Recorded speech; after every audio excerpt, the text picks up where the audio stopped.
Hello, everyone. This is Live Life Well TV host Robert Landau.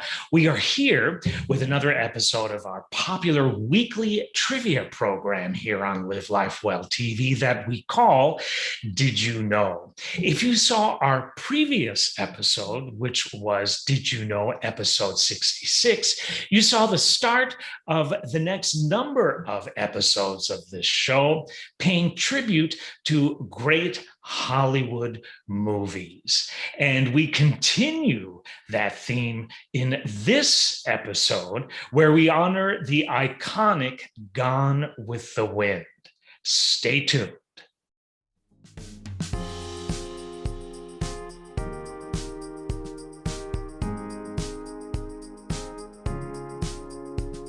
So, before we begin, we would like to acknowledge two websites. The first one, mentalfloss.com, and the second, gwtwfansite.weebly.com.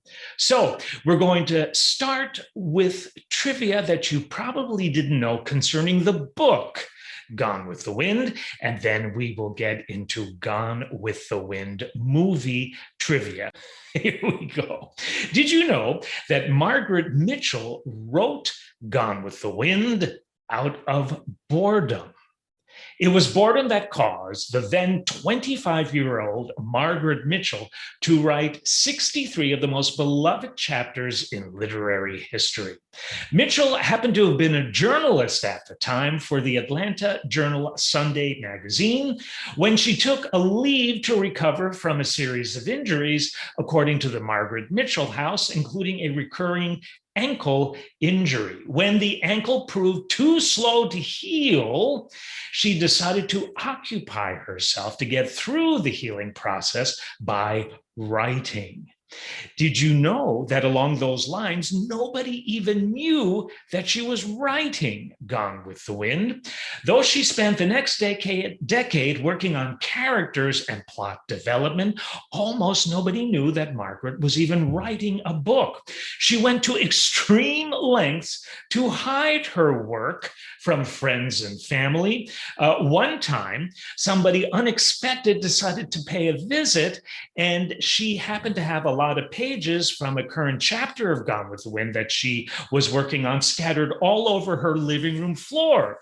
Well, when she heard that the unexpected visitors happened to have been at her door, she had to do something quickly to hide the fact that she was working on the book. So she took a rug and just threw it over all of the pages of that chapter that she had scattered on her living room floor, so the visitors wouldn't know that she was working on a book. How about that? Top secret, to say the least. Did you know that Mitchell had no intention of even publishing that book?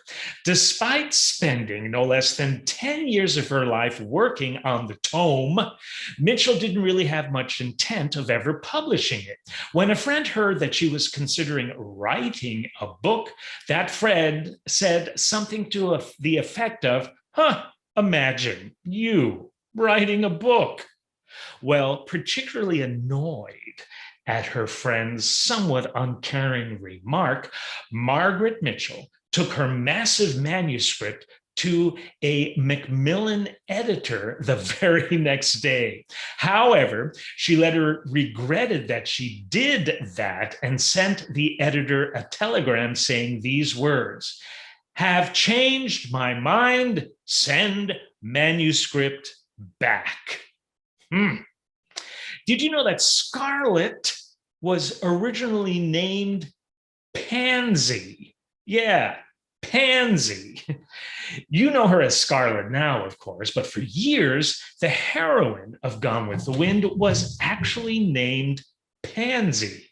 It probably would have stayed that way had the very wise publisher not requested a name change. And Margaret Mitchell, to that, said, "We could call her Garbage O'Hara for all I care." Mitchell wrote to her friend and the book's associate editor, "I just want to finish this damn thing." Did you know that Tara wasn't originally Tara?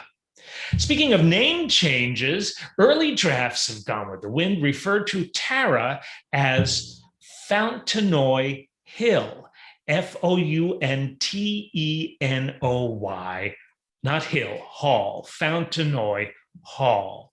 Interesting. Did you know that Mitchell doesn't know what happened at the end with Scarlett and Rhett?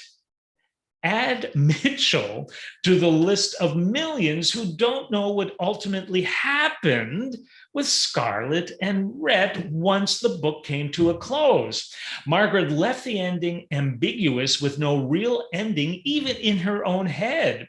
She said, for all I know, Rhett may have found someone else who was less difficult, she told Yank magazine back in 1945. Did you know that the novel has had its fair share of detractors? Though Gone with the Wind is an absolute classic now and forever will be, not everyone was a fan of the epic novel when it was first released, and that unfortunately included critics. Ralph Thompson, who was a book editor for the New York Times back then, was quite unimpressed, thank you very much. And here is a little of what he wrote after he read Gone with the Wind.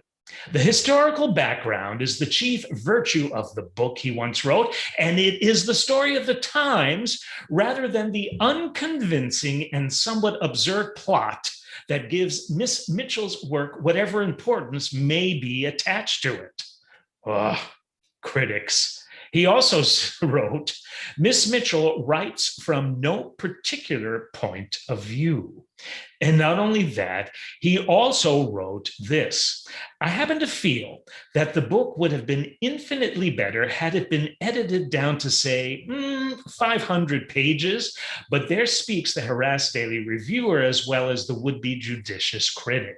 Very nearly every reader will agree, no doubt, he goes on to write, that a more disciplined and less prodigal piece of work would have been more nearly done justice to the subject matter.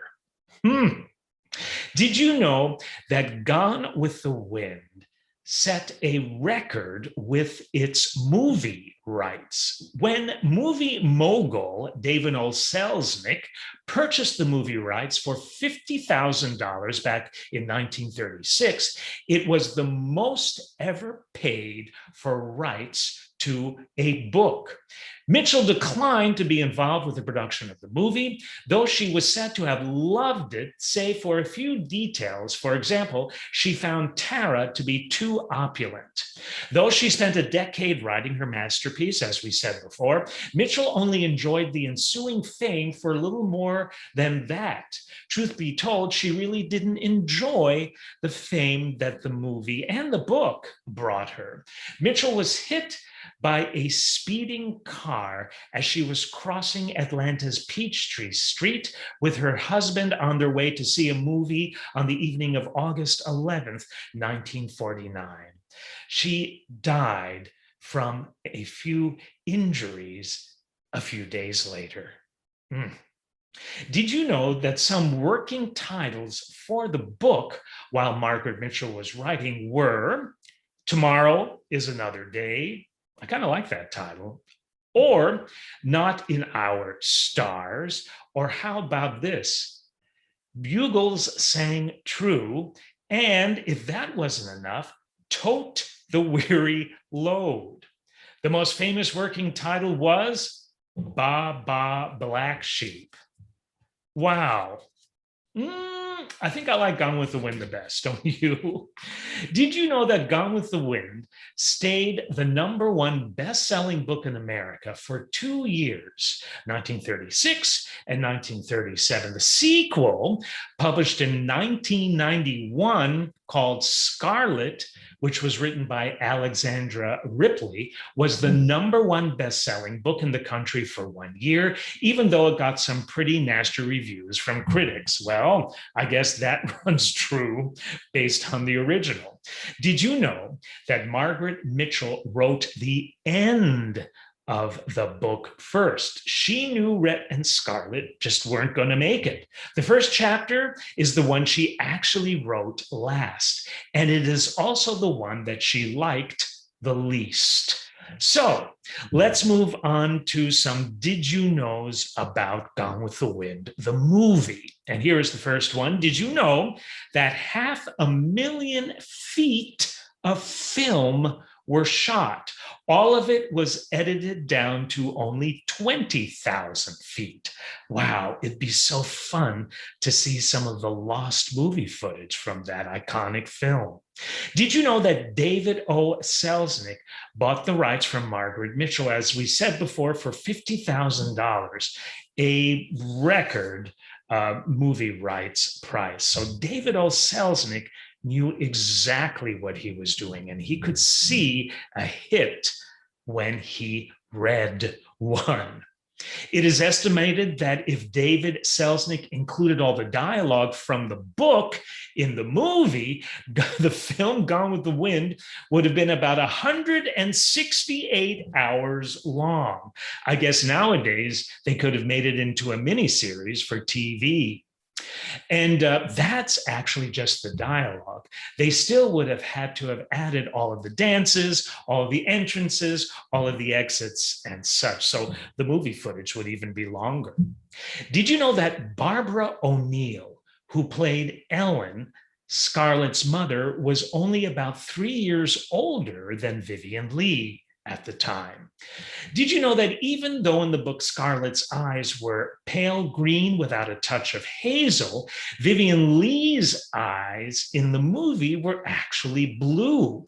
When possible, they adjusted the lighting to make her eyes look green. Did you know that for the premiere of Gone with the Wind in Atlanta on December 15th, 1939, the governor of Georgia declared a state holiday? Ticket prices for the premiere were going for 40 times the usual rate. Did you know that David Selznick's first choice for Rhett was none other than actor Gary Cooper? But Cooper passionately rejected the role. Why passionately? Well, get this. Cooper said these words: Gone with the Wind is going to be the biggest flop in Hollywood history. I am glad it's going to be Clark Gable falling flat on his feet and not me. Did you know that the burning of Atlanta, that scene in the movie, actual sets were being burned? Selznick needed to get rid of some old sets that were used in previous movies like King of Kings and King Kong. And what better way to get rid of them than to burn it and those sets in another movie? Did you know that although this was Clark Gable's most famous film, he actually disliked this movie greatly? Why? Because he said it was a, quote, ladies' picture, unquote. Did you know that there are more than 50 speaking roles in the film and no less than 2,400 extras in the film? Did you know that none of the film scenes were actually filmed in the South except for a few of the opening credits? Did you know that Clark Gable was so stressed out for the requirement that he had to cry when Scarlett had her miscarriage that he almost quit the production? Olivia de Havilland actually convinced Gable to stay and cry. After watching a clip of him crying and one without crying, Gable actually admitted that when he did cry, that clip was better. Did you know that no less than 1,100 horses were used in the movie? And did you know that President Jimmy Carter recalled the premiere of Gone with the Wind in Atlanta as, his words, the biggest event to have happened in the South in my lifetime?